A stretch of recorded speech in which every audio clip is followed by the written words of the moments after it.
नमस्कार. मराठी ऑडिबल्स या आपल्या यूट्यूब चॅनलमध्ये तुम्हा सगळ्यांचं पुन्हा एकदा मनपूर्वक स्वागत. आजची आपली कथा ही मुंबईमधलीच गिरगावची, साधारण 1960 वगैरे सालची. आबासाहेब परांजपे यांनी गिरगावात एक घर विकत घेतलं. पोर्तुगीज बनावटीचं प्रशस्त घर, वर एक माडी आणि किमान 10-12 खोल्या असतील असं हवेशीर घर. आबासाहेब, त्यांची पत्नी, 2 मुली स्वाती आणि शीतल आणि एक मुलगा समाधान, असं 5 जणांचं कुटुंब त्या घरात राहणार होतं. आबासाहेब तसे पुण्याचे, सरकारी खात्यात कारकून. पण सरकारी नोकरी असल्यामुळे त्यांची बदली ही मुंबईत झाली. आता मुंबईतच आपण पुढचं आयुष्य काढूया या विचाराने त्यांनी पुण्याचं एक घर विकून मुंबईत हे घर विकत घेतलं. त्यांनी घर जिथे विकत घेतलं त्या ठिकाणचं नाव होतं डिसोजा चाळ. नाव जरी चाळ असलं तरी घर मात्र एखाद्या प्रशस्त बंगल्यासारखं होतं. दुसऱ्याच आठवड्यात त्यांनी आपलं बिराड पुण्याहून मुंबईला हलवलं. जवळच्याच एका शाळेत मुलांचे दाखले टाकले आणि ते पण कामावर रुजू झाले. नवीन घर बघून मुलं पण खूप खुश झाली. वर माडीवर एकूण 4 खोल्या होत्या आणि त्यात जुनं लाकडी फर्निचर. अगोदर जो कोणी मालक होता तो कधीच त्या घरात राहायला आला नव्हता, पण त्या घराची डागडुजी मात्र नियमित ठेवायचा. म्हणून घरातलं सर्व लाकडी काम जसंच्या तसं सुस्थितीत होतं. चांगला मुहूर्त बघून आबासाहेबांनी घरात पूजा घालायचं ठरवलं. तारीख ठरली, तयारी झाली आणि 1 दिवस अगोदर आजूबाजूला राहणाऱ्या लोकांना पूजेचं आमंत्रण दिलं गेलं. पूजा सकाळी 7 वाजताच सुरू झाली. घरामागे लोक जेवणाच्या तपेल्या उतरवत होते. ब्राह्मण आला. घरात एक मोठा होम केला गेला. आबासाहेब आणि त्यांची पत्नी पूजेसाठी बसले होते. होम साधारण 2 तास चालला. पण झालं काय, होम केल्यामुळे संपूर्ण घरात धूर झाला आणि आता 2 तासांनंतर तो धूर इतका झाला की लोकांच्या नाकातोंडात जायला लागला. दरवाजे उघडे होतेच, पण तरीही तो धूर काही कमी होईना. होम आटोपला आणि आबासाहेबांनी त्यांच्या पत्नीला वर माडीवरच्या सगळ्या खोल्यांच्या खिडक्या उघडायला पाठवलं. त्यांच्या पत्नी लाकडी जिना चढून वर माडीवर गेल्या. माडीवर धूर इतका दाट होता की समोरचं काहीच दिसेना. भिंतीवर चाचपडत त्यांनी एक एक करून 2 खोल्यांच्या खिडक्या उघडल्या आणि 3ऱ्या खोलीकडे गेल्या. त्या खोलीच्या दरवाजाला कुलूप होतं, म्हणून त्यांनी आबासाहेबांना हाक मारली, "अहो, जरा घराच्या किल्ल्यावर फेका, मी आहे जिन्यात उभी." आबासाहेब उठले आणि खुंटीवरून किल्ल्या काढल्या आणि वर माडीवर फेकल्या. किल्ल्या लाकडी माळ्यावर घसरत त्यांच्या पत्नीच्या पायाला लागल्या. त्यांनी त्या उचलल्या आणि दरवाजा उघडला. त्या खोलीत पण धूर खूप दाटला होता. खोलीत असलेला लाकडी झुला मात्र हलत होता. त्याच्या लाकडी कड्यांचा आवाज त्यांनी ऐकला. हा आवाज झुल्याच्या कड्यांचा आहे हे त्यांच्याही लक्षात आलं. पण ही खोली बंद होती. झुल्यावर पोरं पण आली नाहीत. मग हा झुलतोय कसा? त्या थोड्या विचारात पडल्या. पण वेळ सकाळी 9-10ची होती आणि घरामागे लोकांची पूजेच्या कामाची गडबड ऐकू येत होती. खालून लोकांच्या बोलण्याचा आवाज वर माडीवर पण येत होता, म्हणून त्या घाबरल्या नाहीत, पण मनातून थोड्या गांगरल्या. धूर नाकात झोंबत होता, म्हणून त्यांनी पदर नाकातोंडावर घेतला आणि एका हाताने खिडकीची कडी उघडणार इतक्यात कोणीतरी त्यांचा हात पकडला. त्या दचकल्या. "कोण आहे?" कोणी काहीच बोललं नाही. तो धूर इतका दाट होता की समोर कोण उभं आहे हे त्यांना दिसत नव्हतं, पण तो हात मात्र त्यांना दिसत होता. हातात हिरव्या बांगड्या होत्या, म्हणजे नक्कीच कोणीतरी बाई आहे. त्यांनी हात झटकला आणि पळत त्या खोलीबाहेर पडल्या. जिना धडाधडा उतरून खाली आल्या आणि घाबरलेल्या गांगरलेल्या आबासाहेबांच्या जवळ आल्या. तिकडे तिकडे माडीवर कोपऱ्यातल्या खोलीत कोणीतरी बाई आहे. खिडकी उघडायला गेले तर माझा हात पकडला. असं म्हणून त्यांनी आपला हात आबासाहेबांच्या समोर केला. हातावर बोटांचे व्रण दिसत होते. थांब, मी बघतो कोण आहे. आबासाहेब एक एक पाऊल टाकत जिना चढून वर गेले. 2 खोल्यांच्या खिडक्या उघड्या असल्यामुळे आता धूर बऱ्यापैकी कमी झाला होता. आबासाहेबांनी सगळ्या खोल्या तपासून बघितल्या, पण कोणत्याच खोलीत कोणीही नव्हतं. ते खाली आले. बायकोने त्यांच्याकडे बघितलं. आबासाहेब बोलले, कोणीच नाही तिकडे. घराच्या माडीवरून बाहेर पडायला फक्त एकच मार्ग होता, आणि त्यासाठी खाली आल्याशिवाय कोणी बाहेर जाऊच शकत नव्हतं. मग ती बाई गेली कुठे? आबासाहेब चिंतेत पडले. पत्नी अधिकच घाबरली.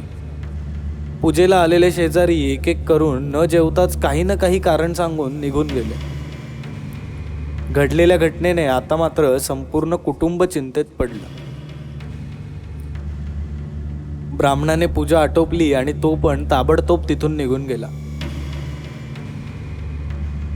पाठीमागे जेवणाच्या तपेल्या उचलणाऱ्या लोकांना ही बातमी समजली तेव्हा तेही निघून गेले.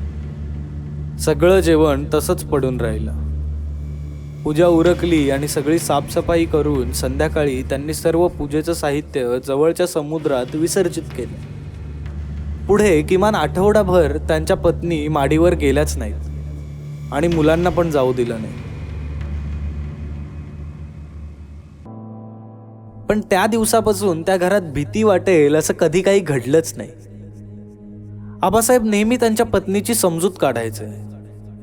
कोणीतरी तुझी मस्करी केली असेल. त्या दिवशी पूजेला आलेल्यांपैकी नक्कीच कोणीतरी तुझी मस्करीच केली असणार. हळूहळू बघता बघता महिना उलटून गेला. आता त्यांच्या पत्नीच्या मनातून पण भीती कमी होऊ लागली. एक दिवस आबासाहेब कामावर गेले होते. मुलं शाळेत. वेळ मोकळा होता म्हणून त्यांच्या पत्नीने ठरवलं, थोडं झाडलोट करून घेऊ. एक एक करून आता त्यांनी संपूर्ण तळघर साफ करून घेतली. तेवढ्यात मुलं शाळेतून आली. भूक लागली म्हणून त्या त्यांच्यासाठी चपात्या बनवत होत्या. तिन्ही मुलं वर माडीवर गेली आणि झोपाळ्यावर झोके घ्यायला लागली. माडीवरून मुलांच्या धावण्याचा आवाज त्यांना खाली ऐकू येत होता. मैत्रिणीने हाक मारली म्हणून स्वाती आणि शीतल खाली आल्या आणि समोरच्या अंगणात खेळायला लागल्या. समाधान आता माडीवर एकटाच होता. थोड्या वेळाने तो पण खाली आला. हातात एक छान रंगीबेरंगी लाकडी बस. त्याच्या हातातली ती बस बघून स्वाती आणि शीतलने विचारलं, कुठे मिळाली रे ही बस? तो बोलला, वर माडीवर त्या काकूंनी दिली. कुठल्या काकूंनी? असं विचारल्यावर त्याने बोट माडीकडे दाखवलं. दोघींनी वर बघितलं तर वर माडीच्या कोपऱ्यातल्या खोलीच्या गॅलरीत एक बाई उभी होती आणि हाताने खुणा करून त्या दोघींना वर बोलवत होती. त्या दोघी घाबरल्या आणि धावत त्यांच्या आईकडे गेल्या आणि सांगितलं, वर माडीवर एक बाई आहे, आम्हाला वर बोलवत होती. हे ऐकून आबासाहेबांच्या पत्नी घाबरल्या आणि पळत अंगणात आल्या. वर माडीवर कोपऱ्यातल्या खोलीच्या गॅलरीत नजर टाकली, पण तिथे कोणीच नव्हतं. त्यांनी समाधानच्या हातातली बस घेतली आणि अंगणाबाहेर रस्त्यावर फेकून दिली. त्यांनी आपल्या मुलांना बजावलं, परत माडीवर गेलात तर तंगडं तोडून ठेवीन, अजिबात जायचं नाही तिकडे. संध्याकाळी आबासाहेब आले. झाला प्रकार त्यांनी आबासाहेबांना सांगितला. हे ऐकून ते पण घाबरले. काय करायचं कळेना. पुन्हा त्यांनी त्यांच्या बायकोची समजूत काढली. दरवाजा उघडा असताना कोणीतरी बाई गेली असेल वर, घरात लक्ष ठेवत जा जरा. टाळाटाळ करून त्यांनी तो विषय बंद केला. वारंवार या घडणाऱ्या घटनांनी त्यांची बायको नेहमी मनातून घाबरलेली असायची. एक दिवस त्यांनी आबासाहेबांना सुचवलं, मी घरात एकटी असते, मला इथे भीती वाटते. पुण्याहून माझ्या भावाला इथे बोलवून घेऊया. त्याचा मेणबत्ती बनवायचा व्यवसाय आहे. तो व्यवसाय काय तो इथेही करेल. वर माडीवर खोल्या रिकाम्याच असतात. तो तिथे राहून त्याचा उद्योग पण करेल आणि खोल्या पण वापरात राहतील. आबासाहेबांनी मान्यता देताच भाऊराव आपटे या त्यांच्या मेहुण्याला पुण्याहून मुंबईत आणला गेला. हळूहळू कामात त्याचाही जम बसला. वर माडीवर असलेल्या एका खोलीत तो मेणबत्त्या बनवायचा आणि दुसऱ्या खोलीत राहायचा. कोपऱ्यातली खोली मात्र बंदच होती. भाऊराव आपटे तयार झालेल्या मेणबत्त्या खोक्यात भरून ते खोके व्यवस्थित रचून ठेवायचा. पण नेहमी कोणी ना कोणी ते खोके खाली पाडायचा. त्याला वाटायचं मुलं करत असतील. पण हा प्रकार रात्री घडायचा आणि रात्री तर मुलं माडीवर येतच नाही. उंदीर किंवा घुशी वगैरे असतील असा विचार करून भाऊरावने या गोष्टीकडे कधी लक्षच दिलं नाही.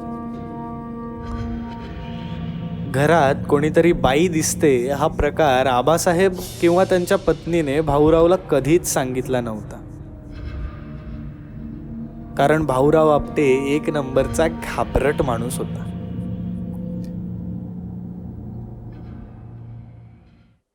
त्या दिवशी संध्याकाळचं जेवण झालं आणि भाऊराव आपटेंनी मेणबत्त्यांचे खोके ठेवायला ती कोपऱ्यातली खोली उघडली. खिडक्या बंद होत्या, पण वर कौलांना असलेल्या काचेतून चंद्रप्रकाश खाली येत होता. त्याने 20-25 खोके त्या खोलीत ठेवले. थंड हवा घ्यायला बाहेर गॅलरीत येऊन उभा राहिला. समोर अथांग दिसणारा समुद्र आणि त्यात दिसणारी चंद्राची प्रतिमा मन हेलावून टाकणारा नजारा होता.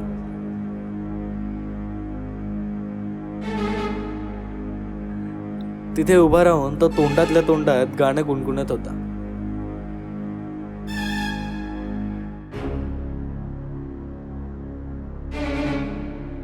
तितक्यात त्याला बांगड्यांचा आवाज आला.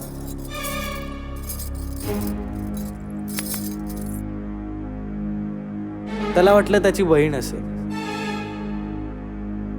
तो सहज बोलला, ताई समोर समुद्र बघ काय छान दिसतोय. आणि आवाज आला, माझ्यासाठी तो नवीन नाही, खूप वर्ष झाली मी बघते तो.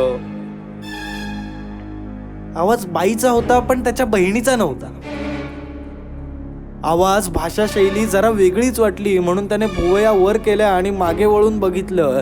एक हिरवं लुगडं घातलेली बाई त्याला त्या खोलीत जाताना दिसली. ही कोण बाई? आणि तो झटकन मागे त्या खोलीच्या दिशेने गेला. खोलीत आत नजर टाकली तर एक बाई त्या झोपाळ्यावर बसलेली दिसली.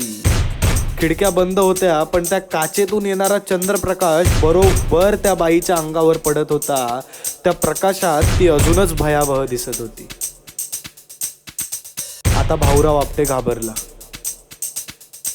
तोंडातली थुंकी गिळत त्याने विचारलं, ए कोण तू? तू कोण आहेस? आणि भिंत चाचपडत तो लाईटचं बटन शोधायला लागला. बटन सापडलं आणि त्याने तो बल्ब चालू केला. ती बाई दरवाजाच्या दिशेने पाठ करून बसलेली. रागीट आवाजात बोलली, मालकीण आहे मी या घरची, मालकीण.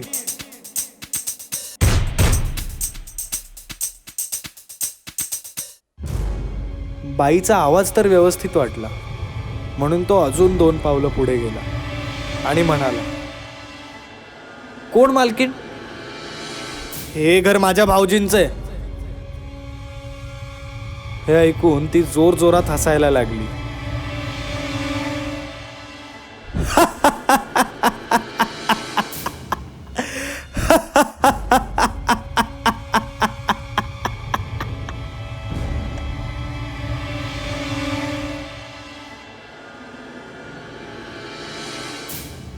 जोर जोरात हसून तिने केस मोकळे सोडले आणि गरागरा मान फिरवायला लागली. अंगात देवी आलेल्या बाईसारखी ती हुंदके देत होती आणि मान जोराने फिरवत कर्कश आवाजात हसतच होती.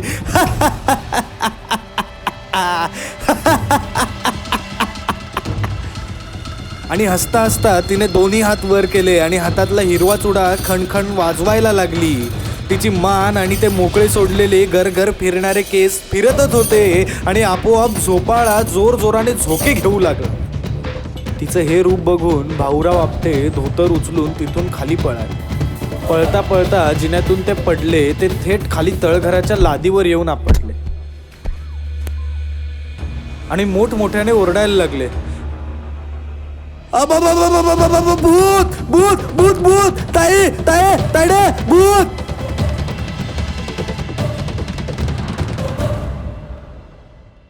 आबासाहेबांची बायको मोरीत भांडी घासत बसली होती. पोरं अभ्यास करत बसलेली. आबासाहेब परांजपे तर संडासात होते. भाऊरावचा आवाज ऐकून ते सगळे धावत बाहेर आले. आबासाहेबांनी आटपत घेतलं. काय झालं, काय झालं काय? आपटे घामाने भिजलेला. कमरेवर धोतर आता राहिलंच नव्हतं. फक्त पट्टेवाली नाडीची अर्धी चड्डी आणि अंगावर बनियन. ते बनियन सुद्धा घामाने भिजलं होतं. त्याच्या तोंडातून शब्द बाहेर येईना इतका तो घाबरला होता. आता मात्र सगळ्यांचीच खात्री झाली की त्या वरच्या कोपऱ्यातल्या खोलीत भुताटकी आहे. भाऊराव आपटेने झालेला प्रकार त्यांना सांगितला. ती रात्र सगळेजण एकत्र खालच्या खोलीत झोपले. पण भीतीने कोणालाच धड झोप लागली नाही. सकाळ उजाडली. सगळ्यांनी अंघोळा उरकल्या आणि चहा नाश्ता करून आबासाहेब परांजपे, त्यांची पत्नी आणि भाऊराव आपटे बाहेर येऊन पडवीत बसले. काय करायचं हा विषय निघाला. त्यांना चिंतेत बसलेलं बघून समोरच्या घरातले एक वृद्ध काका त्यांच्याकडे आले आणि त्यांना बोलले, ह्या घरात भुताटकीचा प्रकार आहे हे आम्ही ऐकून होतो, पण त्याला खूप वर्ष झाली बुवा. आम्हाला वाटलं आता तसं काही नसल. आबासाहेबांनी विचारलं, जुन्या घर मालकाला कधी त्रास नाही झाला का? त्या काकांनी सांगितलं, सुरुवातीला झाला, पण त्यांनी ती माडीवरची कोपऱ्यातली खोली कायमची बंद ठेवलेली. त्या घरात त्या जुन्या मालकाच्या सावत्र आईचं भूत आहे.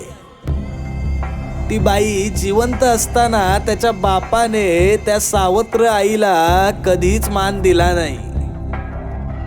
म्हातारी होऊन खितपत पडलेली त्या कोपऱ्यातल्या खोलीत. तिथंच मेली ती.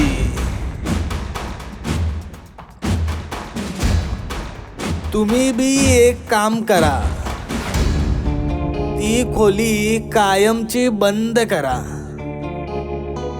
कुलूप लावून कायमची बंद ठेवा. काय बी त्रास होणार नाही तुम्हाला.